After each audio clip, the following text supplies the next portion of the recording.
Good morning, everyone. Happy Monday. For Telesur, I'm Cody Weddle in Caracas, Venezuela. Bolivians have re-elected President Evo Morales in landslide fashion. He is now on track to become the longest-serving president ever in Bolivia.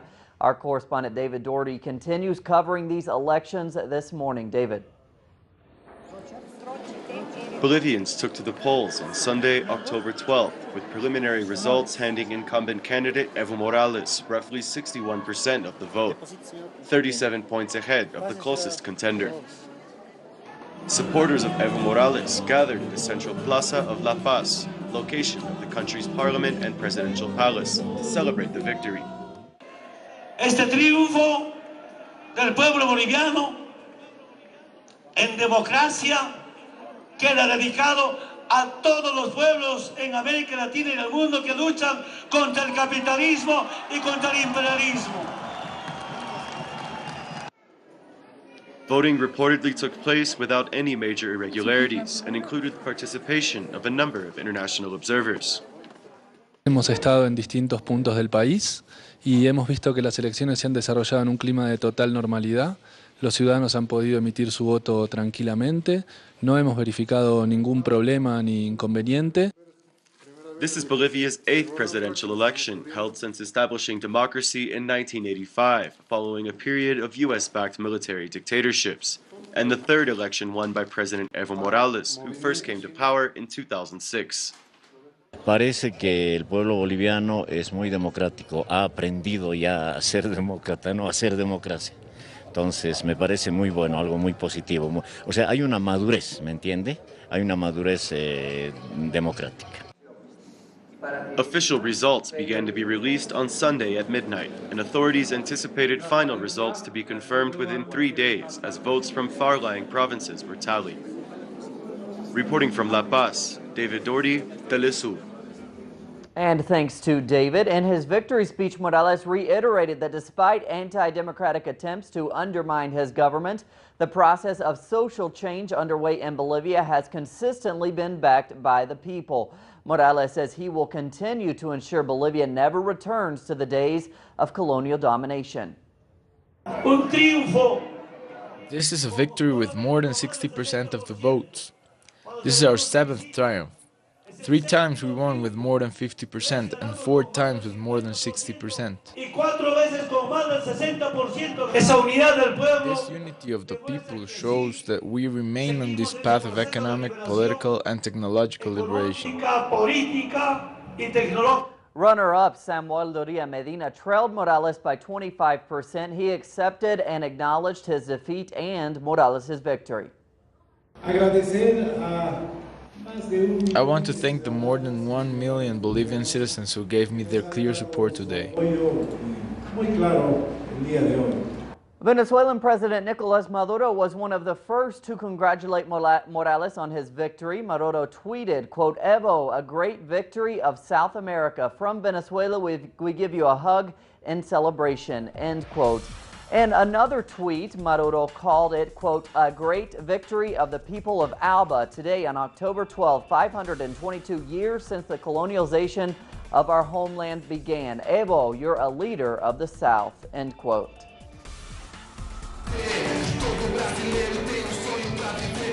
And in Brazil, former presidential candidate Marina Silva has announced that she will be supporting right-wing candidate Aécio Neves in the presidential runoff on October 26. Silva's announcement was expected by President Dilma Rousseff since Silva aligned herself with right-wing interests during the campaign. President Rousseff responded by saying that voters will not necessarily follow the endorsement of the candidates they backed in the first round of voting. Él puede usar la retórica, pero la realidad es... And in Chile, thousands protested Sunday denouncing the mistreatment of the Mapuche indigenous population.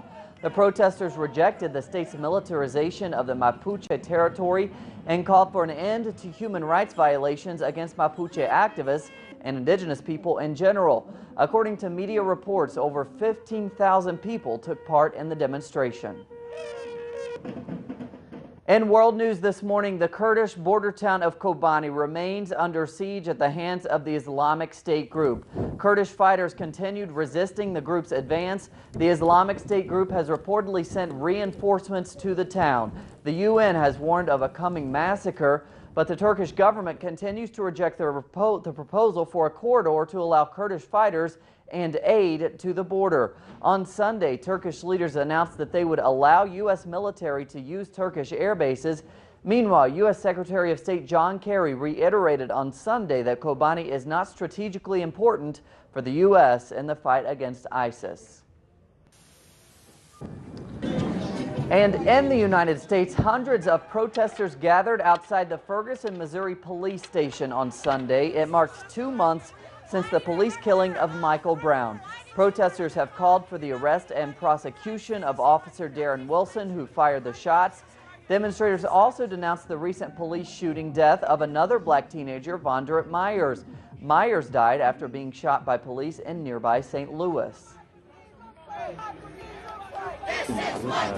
And in Egypt, a conference focusing on rebuilding Gaza has pledged $5.4 billion for the reconstruction of the Gaza Strip. Turkey, Qatar, France, Italy, and other countries are reportedly among the highest donors. There are warnings that without a proper political settlement, future wars will bring further destruction to the embattled Strip.